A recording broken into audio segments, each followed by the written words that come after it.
Bakit may dugo ang kamay ko? Sunod ko may tanong sa sarili ko. Pulis! Bakit meron ako pulis na nakapaligid sa akin? Baliw? Hindi ako baliw. Pero bago niyo ako husgahan, pakinggan niyo muna ang kwento ng buhay ko. Ako nga pala, si Johanna. Tatlo kami magkakapatid. Si Kuya, ako, at si Bunso. Magyaman kami dati. Pero ngayon, ay mahirap pa kami sa daga.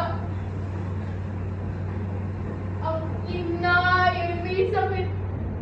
Samantalang ang aking inay ay labas-pasok lang sa aming bahay.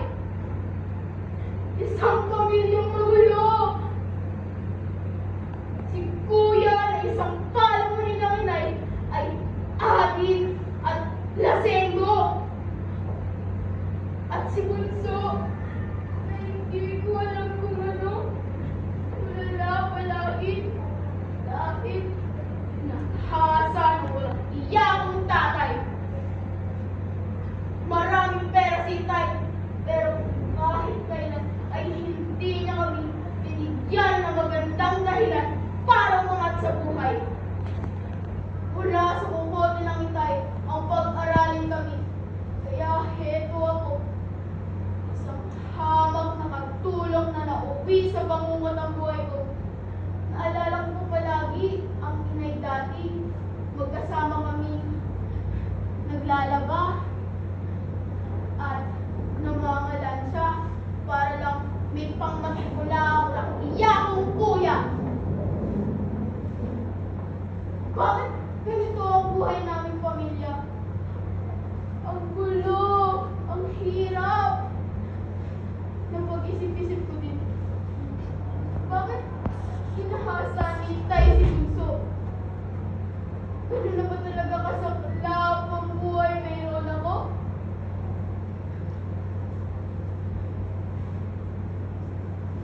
Kailangan ko ba talagang isakripisyo ang buhay ko para lang may taguyod ng maayos ang buhay namin?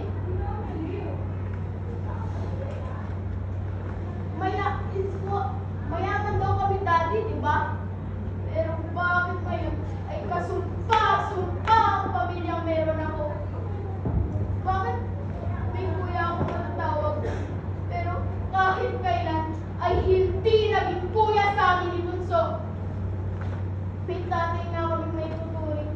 Pero bakit ang pagkakaroon ng isang tatay sa amin ay kasumpa-sumpa?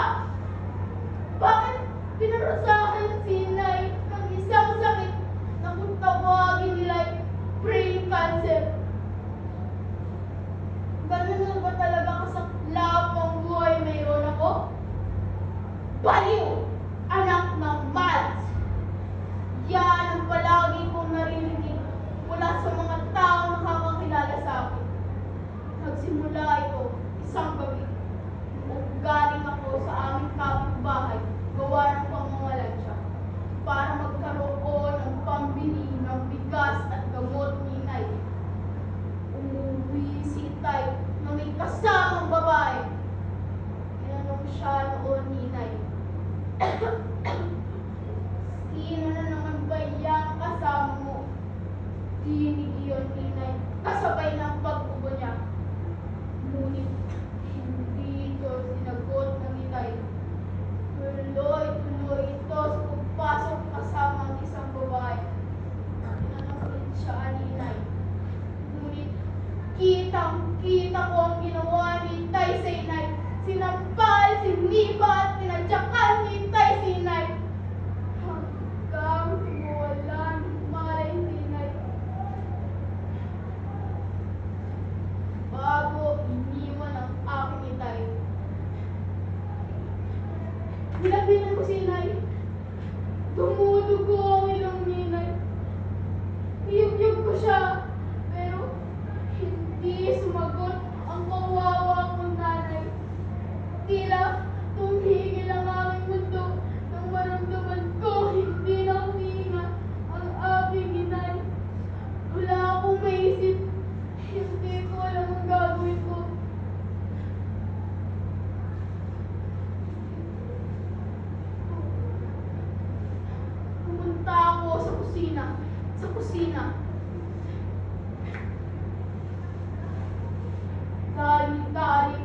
lapitan ng pinto at lakas loob ko itong sinipa at walang sabi-sabing sinaksak ko ng sinaksak ang aking ama.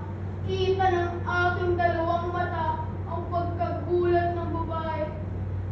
Nagmamakaawa ito. Pero isa, dalawa, at marami pang beses ko silang sinaksak ng sinaksak hanggang sumulan sila ng buhay. Dugo! Bakit may dugo ang kamay ko? Sunod kong nagtanong sa sarili ko. Hindi ko sinadyang napatay ko sila. Kasalanan bang patayin ang kagaya nila na walang ginawa kundi bigyan ng sakit sa puso ang inay? Pulis! Bakit may mga pulis na nakapaligid sa akin? Bakit nila ako hinuhuli? Di ba? Hindi ko kasalanan napatay ko sila. Huli na nang maalala ko ang nangyari. Napahalakhak ako nang wala sa oras. Umiyak din na maalala ko ang inay. Ang aking kawawang inay. Sagutin niyo ako! Kasalanan bang patayin ang kagaya nila? Kasalanan bang ilagay ang batas sa aking kamay? Sagutin niyo ako bago niyo ako husgahan at tawagin baliw. Baliw, anak ng malas.